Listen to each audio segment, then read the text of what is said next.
Livro de 2 Crônicas, capítulos 1 e 2. Salomão, filho de Davi, estabeleceu firme controle sobre seu reino, pois o Senhor seu Deus estava com ele e o tornou muito poderoso.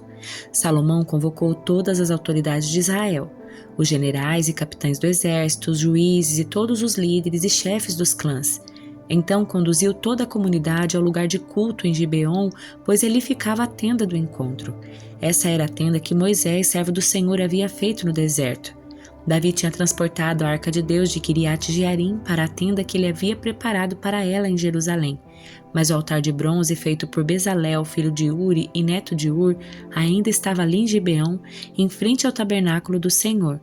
Então Salomão e o povo se reuniram nesse local para consultar o Senhor. Na presença do Senhor, Salomão ofereceu 1000 holocaustos sobre o altar de bronze que estava na tenda do encontro. Naquela noite, Deus apareceu a Salomão e lhe disse: "Peça o que quiser e eu lhe darei." Salomão respondeu a Deus: "Tu mostraste grande amor leal a meu pai Davi e agora me fizeste rei em seu lugar. Ó Senhor Deus, cumpre a promessa que fizeste a meu pai Davi, pois me fizeste rei sobre um povo tão numeroso como o pó da terra. Dá-me sabedoria e conhecimento para que eu os lidere bem, pois quem é capaz de governar este teu grande povo?" Deus disse a Salomão: "Uma vez que esse é seu desejo e não pediu riqueza, nem bens, nem fama, nem a morte dos seus inimigos, nem vida longa, mas sabedoria e conhecimento para governar bem meu povo, sobre o qual eu fiz rei, certamente lhe darei a sabedoria e o conhecimento que pediu. Também lhe darei riqueza, bens e fama como nenhum rei teve nem antes jamais terá." Então Salomão voltou da tenda do encontro no lugar de culto em Gibeon para Jerusalém e reinou sobre todo Israel. Salomão juntou muitos carros de guerra e cavalos. Possuía 1.400 carros de guerra e 12.000 cavalos. Mantinha alguns deles nas cidades designadas para guardar esses carros de guerra e outros perto dele, em Jerusalém. O rei tornou a prata e o ouro tão comuns em Jerusalém como as pedras, e havia tanta madeira valiosa de cedro como as figueiras bravas que crescem nas colinas de Judá. Os cavalos de Salomão eram importados do Egito e da Cilícia. Os comerciantes do rei os adquiriam da Cilícia pelo preço de mercado. Naquela época, um carro de guerra do Egito custava 600 peças de prata e um cavalo 150 peças de prata. Depois eram exportados aos reis dos Hititas e aos reis da Síria. Salomão resolveu construir um templo em honra ao nome do Senhor e um palácio para si próprio. Convocou 70.000 carregadores, 80.000 homens para cortarem pedras na região montanhosa e 3.600 chefes para supervisionarem as obras. Salomão enviou a seguinte mensagem a Hirão, rei de Tiro: "Peço que me forneça madeira de cedro, como fez com meu pai, Davi, quando ele construiu seu palácio. Estou para construir um templo em honra ao nome do Senhor meu Deus. Será um lugar consagrado para queimar incenso aromático diante dele, para apresentar os pães da presença e para oferecer holocaustos todas as manhãs e todas as tardes, nos sábados, nas luas novas e nas festas fixas, estabelecidas pelo Senhor nosso Deus." Ele ordenou que Israel fizesse isso para sempre. "O templo que vou construir será imponente, pois nosso Deus é maior que todos os outros deuses. Contudo, quem poderá construir uma casa digna dele? Nem mesmo os mais altos céus seriam capazes de contê-lo. E quem sou eu para pensar em construir um templo para ele, a não ser como lugar para queimar sacrifícios diante dele? Portanto, envie-me um mestre artífice competente que saiba trabalhar com ouro, prata, bronze, ferro, com tecido púrpura, vermelho e azul, e que seja habilidoso para fazer entalhes e que trabalhe como os artífices de Judá e Jerusalém que meu pai Davi escolheu. Mande-me também madeira de cedro, cipestre e sândalo de Líbano, pois sei que ninguém no Líbano corta madeira como seus servos. Enviarei meus servos para ajudá-los. Será necessária muita madeira, pois o templo que vou construir será grande e imponente. Como pagamento a seus cortadores de madeira, enviarei 20.000 cestos grandes de trigo batido, 20.000 cestos grandes de cevada, 20.000 tonéis de vinho e 20.000 tonéis de azeite." Hirão, rei de Tiro, enviou esta resposta a Salomão: "O Senhor ama seu povo, por isso fez rei sobre ele. Louvado seja o Senhor, o Deus de Israel, que criou os céus e a terra. Ele deu ao rei Davi um filho sábio que tem inteligência e entendimento e que construirá um templo para o Senhor e um palácio para si próprio. Envio-lhe Hurão-Abi, mestre e artífice muito talentoso. Sua mãe é da tribo de Dan em Israel e seu pai é de Tiro. Ele tem habilidade para trabalhar com ouro, prata, bronze e ferro, e também com pedra, madeira, tecido púrpura, vermelho e azul e linho fino. É habilidoso para fazer entalhes e capaz de executar qualquer projeto que você lhe der. Ele trabalhará com seus artífices e com os homens indicados por meu senhor Davi, seu pai. Agora envie o trigo, a cevada, o azeite e o vinho, conforme meu senhor mencionou.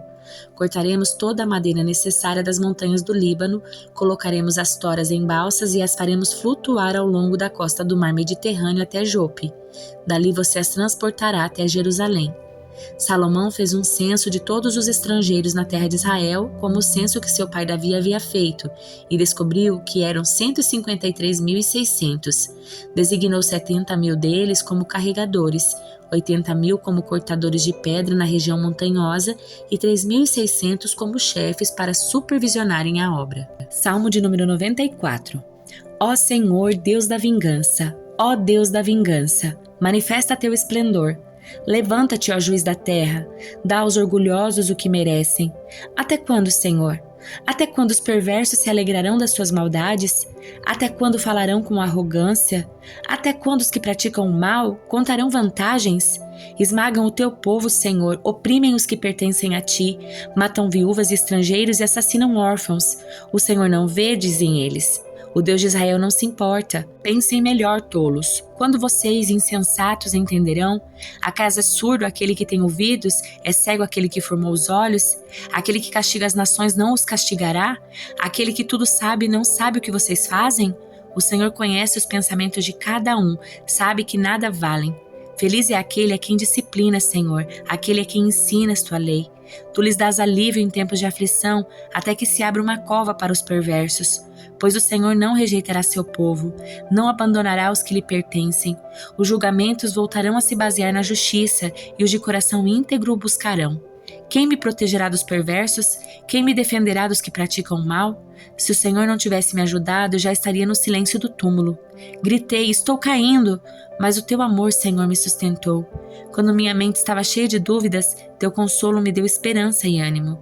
Podem os líderes injustos, aqueles cujos decretos permitem a injustiça, afirmar que Deus está do lado deles? Juntam-se contra os justos e condenam os inocentes à morte. Mas o Senhor é a minha fortaleza. Meu Deus é a rocha onde me refugio. Deus fará os pecados dos perversos caírem sobre eles. Ele os destruirá por suas maldades. O Senhor nosso Deus os destruirá.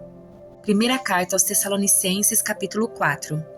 Finalmente, irmãos, pedimos e incentivamos, em nome do Senhor Jesus, que vivam para agradar a Deus conforme lhes instruímos. Vocês já vivem desse modo e os incentivamos a fazê-lo ainda mais, pois se lembram das instruções que lhes demos pela autoridade do Senhor Jesus. A vontade de Deus é que vocês vivam em santidade, por isso, mantenham-se afastados de todo pecado sexual. Cada um deve aprender a controlar o próprio corpo e assim viver em santidade e honra, não em paixões sensuais como os gentios que não conhecem a Deus. Nesse assunto, não prejudiquem nem enganem o irmão, pois o Senhor punirá todas essas práticas, como já os advertimos solenemente. Pois Deus nos chamou para uma vida santa e não impura.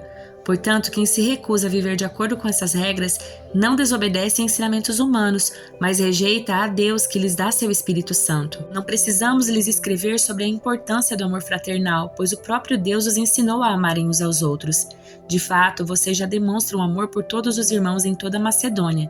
Ainda assim, irmãos, pedimos que os amem ainda mais. Tenham como objetivo uma vida tranquila, ocupando-se com seus próprios assuntos e trabalhando com suas próprias mãos, conforme os instruímos anteriormente. Assim, os que são de fora respeitarão seu modo de viver e vocês não terão de depender dos outros. Agora, irmãos, não queremos que ignorem o que acontecerá aos que já morreram, para que não se entristeçam com aqueles que não têm esperança. Porque cremos que Jesus morreu e foi ressuscitado. Também cremos que Deus trará de volta à vida com Jesus todos os que morreram. Dizemos a vocês pela palavra do Senhor: nós que ainda estivermos vivos quando o Senhor voltar, não iremos ao encontro dele antes daqueles que já morreram, pois o Senhor mesmo descerá do céu como um brado de comando, com a voz do arcanjo e com o toque da trombeta de Deus. Primeiro os mortos em Cristo ressuscitarão. Depois com eles, nós, os que ainda estivermos vivos, seremos arrebatados das nuvens ao encontro do Senhor nos ares. Então, estaremos com o Senhor para sempre.